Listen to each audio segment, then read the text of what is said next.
Welcome back. Now, more than 400 people have been confirmed dead in Sudan since the fighting began nearly 2 weeks ago. The fighting between the armed forces and the rapid support forces began in the capital city of Khartoum, but is now said to have reached other provinces. Thousands of civilians, including students and embassy staff of over 70 nations, have been evacuated, with many others still stranded. Now, senior research fellow at Africa-Asia Dialogue, Thembisa Fakude, has written an opinion piece looking at where Sudan finds itself. He joins us now for more on the conflict and some of his thinking. Thembisa Fakude, thank you so much for joining us this evening. It's always wonderful to have some of your time. Now, you open up this opinion piece condemning the pairing of paramilitary forces in Sudan working alongside the Sudanese armed forces. Just take us through what the history is when it comes to organized civilian military groups in that region. Well, there's currently two groups, particularly the ones that are fighting at the moment. One is called the Rapid Support Forces, and the other one is, of course, the National Army. So these are led by two generals. One is the deputy, and the other one leads what is known as the Transitional Sovereign Council. So the RSF, which is led by Mohamed Hamdan Dagalo, has entrenched itself in Sudanese politics, and as a result, it has created this parallel paramilitary alongside the National Defense Force. And when the leader of the Transitional Council, General Abdel Fattah al-Burhan, suggested that the RSF be integrated into the National Army, that's when the standoff started. So it is a very sad situation, particularly in Sudan and in other African countries, where you still have these paramilitary groups existing alongside the national armies. We know, for example, that in Ethiopia they had something similar. Ethiopia had a protracted 2-year conflict with the TPLF, which is the Tigray Liberation People's Front in Tigray. Again, this was another paramilitary formation that was insisting on independence and also existing alongside the national army. So it's the same situation in Sudan, and the call at the moment by the head of at least the transitional government, is for the RSF, which is the warring party in this current conflict, to be integrated into the national army. And would that assist with this current conflict that's taking place with this integration? Has such integrations happened before, and what could we learn from them? Well, they haven't happened before. You still have these loose formations existing in different parts of Sudan. But this time around, it's important to have the RSF integrated into the Sudanese army to avoid two centers of power. We know that the RSF are the remnants of what's known as the Janjaweed, a force that existed in Darfur and committed crimes against humanity and displaced millions of people in that part of the world.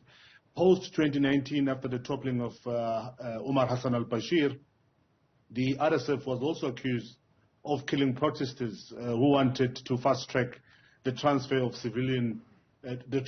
civilian rule from the army.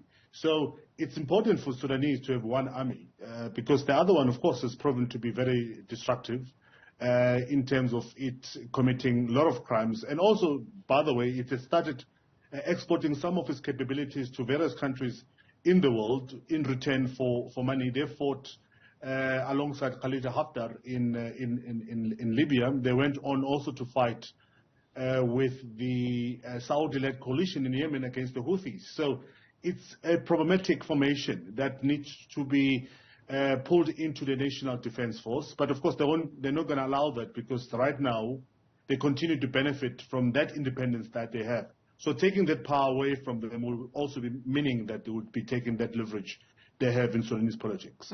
I mean, you speak of the hundreds of people that died from the protest that were killed by the RSF, and they seem to be very extremist because some of those bodies were thrown into the Nile River. Are these groups sort of proving to be more powerful than the state itself?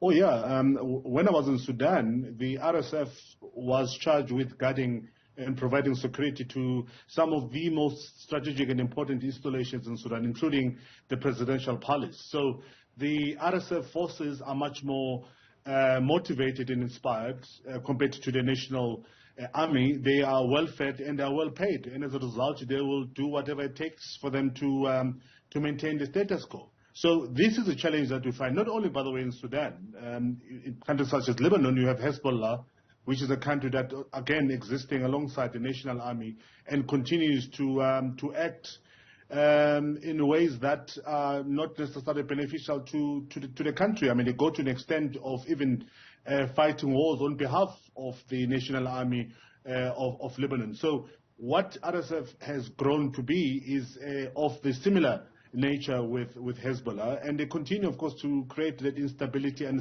uncertainty within Sudan. And we see now the destruction and the significance of the RSF, and also the importance of ensuring that the RSF is integrated within the Sudanese National Army. I mean, they have commercialized their services, as you mentioned, to other parts of the continent. What would you say are the main factors that we can take as takeaways and lessons as the African continent from the conflict in Sudan? Well, one is we need to ensure that we don't allow these paramilitary formations to exist. South Africa, and notwithstanding, of course, that the MKMVA hasn't got arms, but the existence of Umkhonto we Sizwe Veterans Association, for me at least, is problematic, because what it does, you remember what happened in July 8 during the riots in KZN, when just before former President Jacob Zuma was about to be arrested, they had said that no one is going to arrest President Zuma, and anyone who wants to arrest President Zuma has to go through them first.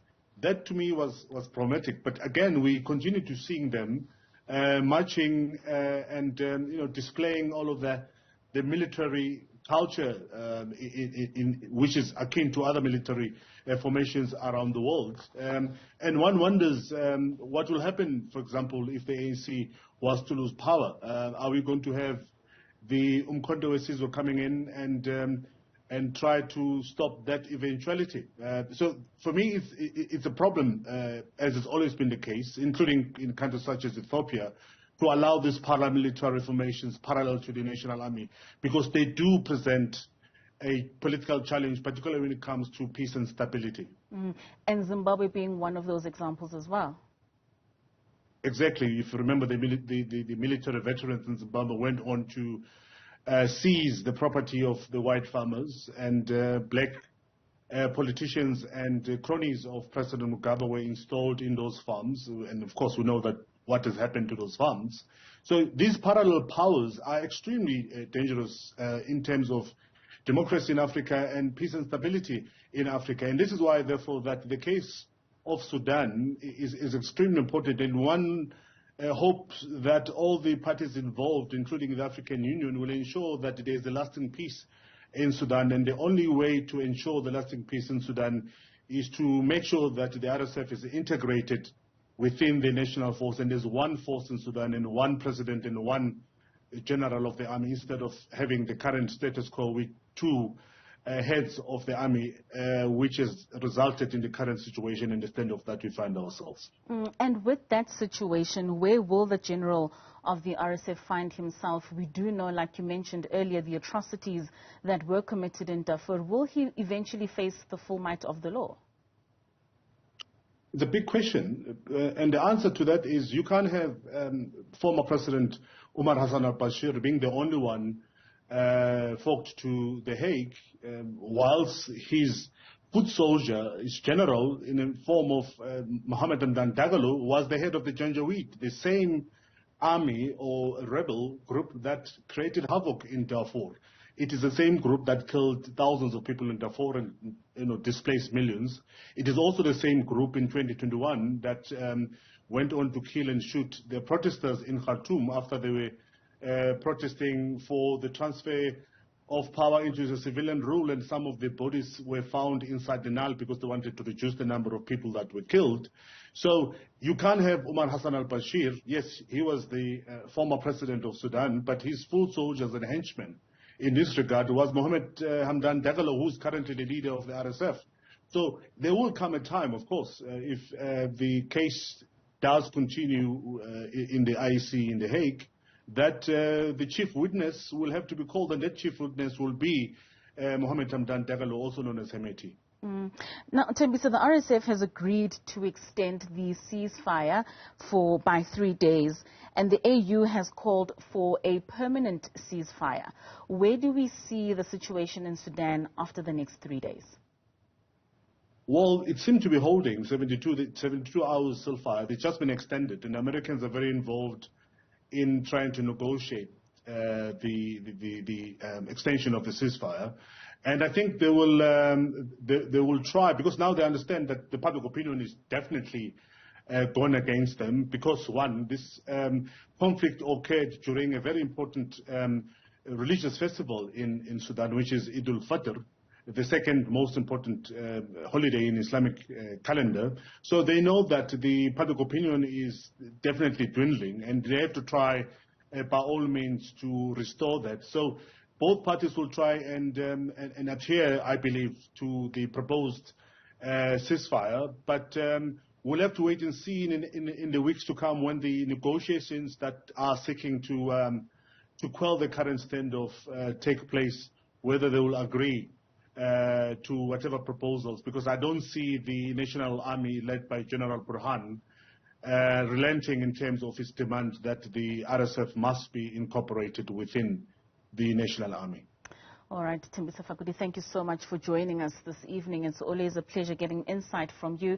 That's Thembisa Fakude, Senior Research Fellow and Director at Africa-Asia Dialogue, speaking to us there about the opinion piece that he had put together about the war that's currently happening in Sudan.